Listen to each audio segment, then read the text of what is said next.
They studied to be doctors, dentists, chiropractors, optometrists, but they defaulted on their student loans, and you got left with the bill. Some didn't pay because of genuine financial hardship, but as News 15 investigators found out, others put fancy cars and homes ahead of paying you back. Chris Heinbaugh has this special report. Why? The deal is the government wants to help you get through school. But if it does, you have to agree to pay the money back. 5, 6, 7, 8. And if you break that deal, there will be consequences. And this man, Dr. Cameron Smith, is one of those who broke this deal. He's a dentist in Glendale. Smith learned his trade at Marquette University in Wisconsin. That's where he took out 2 health education loans totaling $38,500, backed by taxpayers. Smith defaulted on these loans after graduating in 1986. It appears there were other priorities, like a new home. County records show he came up with $14,000 cash for a down payment on this $168,000 house. At the time, he also owned this Peoria rental property, valued at $89,000. This custom van belongs to Smith. So does this black Porsche he drives to work. But taxpayers are paying for his delinquent student loans, which with interest totaled $86,000 by 1993. Smith wouldn't talk with us by phone, so we went to his office. Sir, you had an agreement with the taxpayers to pay those loans off, and you haven't done that. When are you going to pay those? Doctor, you have more than $80,000 in delinquent student loans. When are you going to pay taxpayers back? We've never received a response. Smith has filed for bankruptcy, but must still repay the loans. Until he does, taxpayers pick up the tab. Smith is just one of 118 Arizona health professionals who appeared on a 1993 list of student loan defaulters. They were part of the federal HEAL program, Health Education Assistance Loans.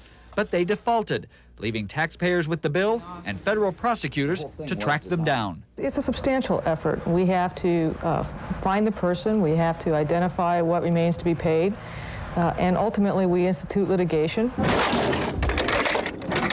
News 15 spent the last month investigating the deadbeats in Arizona. Some we found had serious financial trouble. Others were living well. But the strangest case we found belonged to James Brian Hellwig. Hellwig went to Life Chiropractic College in Marietta, Georgia, but he never graduated, never became a doctor. But that's not to say he didn't do well for himself. In fact, he's world famous, but not by the name Hellwig.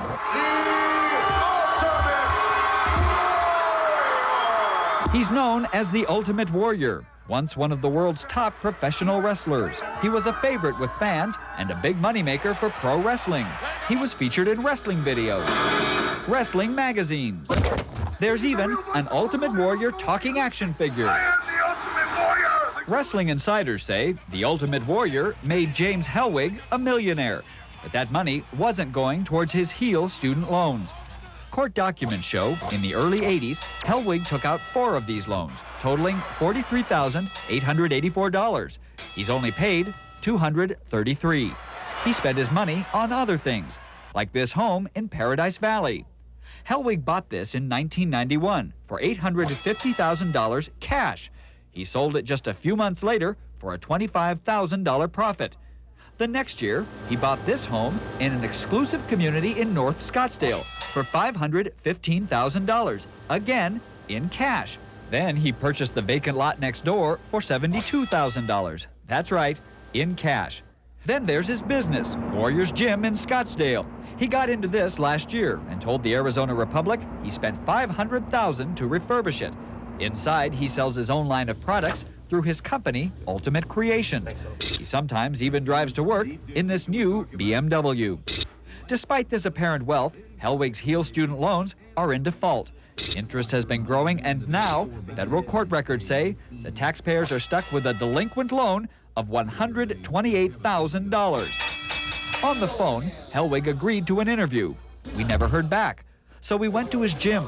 He said he'd meet with us later. Is there some time today we can talk with you? Sometime today, call me and I'll get back with you. But later in the day, he canceled. On the phone, Hellwig admitted in his younger days he dodged his student loans. But loan collectors figured out who he was. He says he thought he'd paid off the loans in 1988 and discovered years later he hadn't, and that the interest had been growing. Now he's trying to negotiate a settlement with the U.S. Attorney's Office to pay off the loans at a reduced amount. Ultimate Warrior, your destiny lies before you.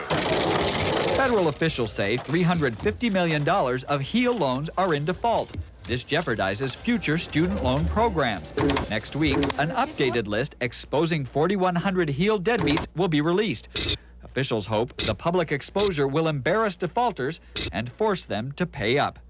With photographer Scott Matthews, Chris Heinbaugh, News 15. You should know 95% of students repay those student loans. Only a handful don't.